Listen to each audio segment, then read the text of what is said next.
The Big Apple, fashion capital of the world. And this woman is the hottest thing going. Her name, Kimora Lee Simmons. You may have seen her Times Square billboard wearing sneakers only. She is the powerful woman behind the baby fat fashion label. But clothing is just the tip of the empire.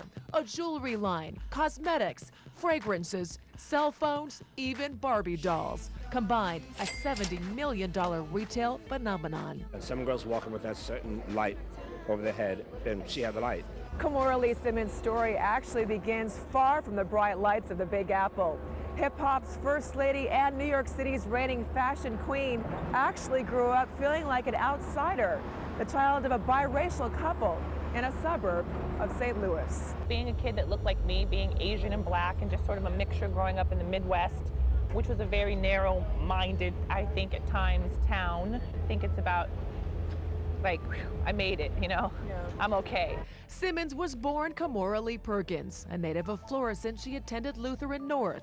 Single mother Joanne, seen here in a 1990 Channel 4 interview, enrolled Kimora in modeling classes, and by age 13, Kimora was personally chosen by fashion czar Karl Lagerfeld to model for the House of Chanel in Paris.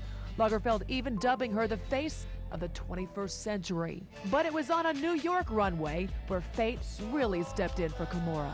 I met him right here during Fashion Week. He is hip-hop's godfather, the founder of Def Jam Records, Russell Simmons. He was in the front row, and I was on the runway, and he would clap every time and put on this incredible show. He's incredibly charming, and from then we became great friends. You know, one thing led to another, and we're married with children and family and businesses, and we're building an empire together. Kimora's baby fat fashion line launched in 1999, a spin-off of her husband's line, Fat Farm.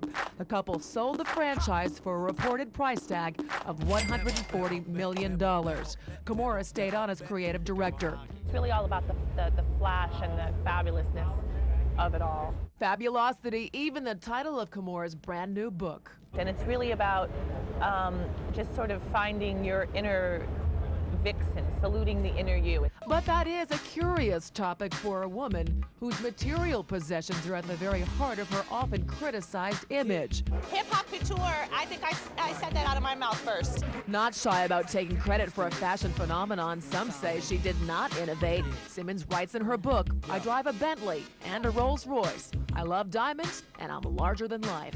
My favorite Kimora story, she and I were working together, and she said, where are you originally from? And I said, I'm from New Jersey. And she said, oh my God, that's so funny. I have the biggest house in New Jersey. She's the same, she's old, a spoiled brat. Model coach Jay Alexander calls himself one of Kimora's best friends. Diva's a word that's thrown about a lot. Is she a diva? Well, I don't know. It depends on what your definition of a diva is. If a diva is a self-confident, determined, independent woman, if that's a diva, I think that probably I am. I've been called a lot of things. It's okay. I love it all. Hi, BJ. How nice of you to join us. Well. Self-assured and successful, admirers say she's just living the American dream with a couple extra zeros. I've done the iron candy thing, and I moved on to the more entrepreneurial businesswoman CEO thing. Life takes you in many different directions, and it's just about finding a perfect fit, and I think I have a pretty good fit for myself.